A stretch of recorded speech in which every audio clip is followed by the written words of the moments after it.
The Galactic Council chamber fell silent as Commander Kiza of the Vrelian Empire delivered her report.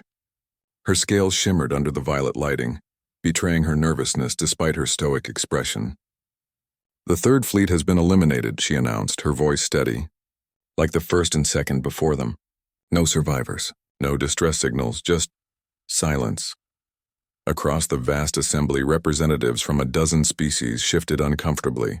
The humans had been deemed a primitive species just 3 cycles ago, barely capable of interstellar travel, their technology laughable compared to the might of the Council's advanced civilizations. Yet somehow they had destroyed 3 entire battle fleets. "This is impossible," hissed Ambassador Thranks, his mandibles clicking in agitation. "The humans have no quantum shields, no plasma cannons, no fold space capabilities. How can they—" "They adapt," Kiza interrupted, pulling up holographic data. "Every engagement teaches them something new. They learn faster than any species we've encountered." The truth was more disturbing than anyone wanted to admit. The war had started as a territorial dispute, a minor colony world the humans refused to evacuate. The Council had expected swift compliance after a show of force. Instead, they found themselves in an escalating nightmare. Nick Chen stood on the bridge of the UHNS Defiance, studying the approaching Council armada through the viewscreen. His crew worked around him with practiced efficiency. Humans who had once been engineers, teachers, and farmers now operating weapon systems that hadn't existed a year ago. "They brought their 4th fleet," his tactical officer reported. 200 warships, double the size of what hit Mars Station. Nick nodded slowly, his expression unreadable. He'd been a cargo hauler captain before the war, transporting supplies between Earth and the outer colonies. Now he commanded humanity's most advanced warship, a vessel built from salvaged alien technology and human ingenuity. "Remind them what happened to the others," Nick said quietly. The crew didn't need further instruction. They'd all lost someone when the First Fleet had arrived. Families, friends, entire cities obliterated in what the Council called a preliminary strike. The aliens had expected surrender. They'd received something else entirely. Kiza watched from her command ship as the 4th Fleet moved into position. This time would be different, she told herself.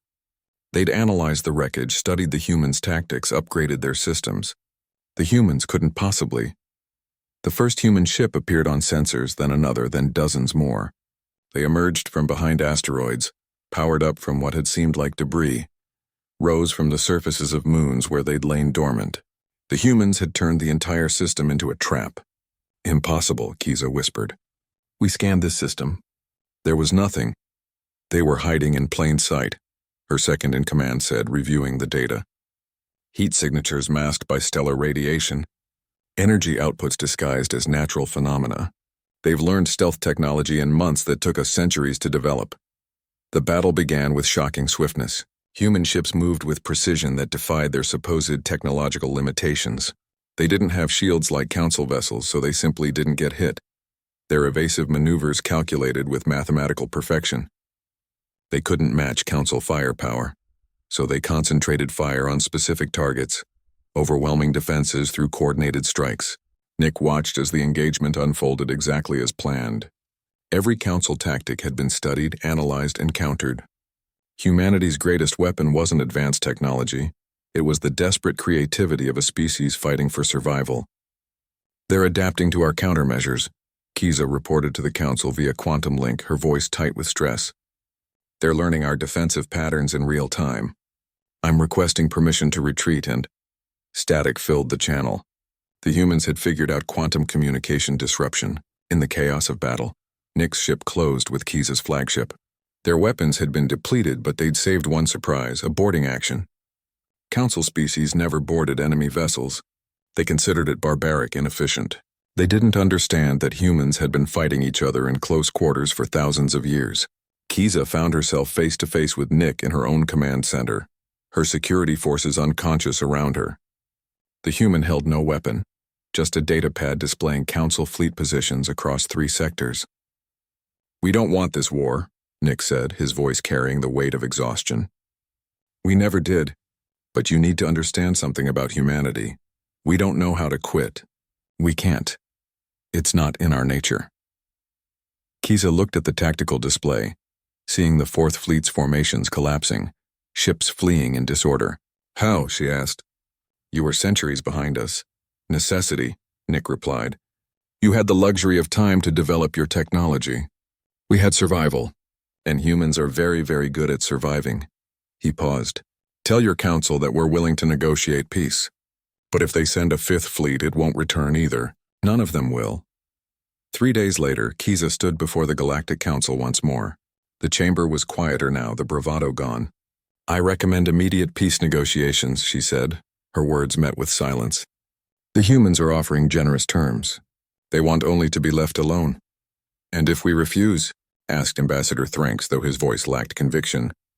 Kiza thought of Nick's tired eyes, of the determination she'd seen there, the look of a species that would burn the galaxy down before accepting defeat. Then no one will return, she said simply. Just like before. The humans have taught us something we forgot in our centuries of dominance, that desperation makes for dangerous enemies. And humanity is very, very desperate. The vote for peace was unanimous. Nick received the news aboard the Defiance as it limped back to Earth for repairs.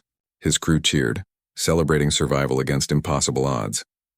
But Nick just stared out at the stars, knowing that humanity had earned its place among the galactic community not through diplomacy or trade, but through the oldest method known to any species, by making the cost of war too high to bear.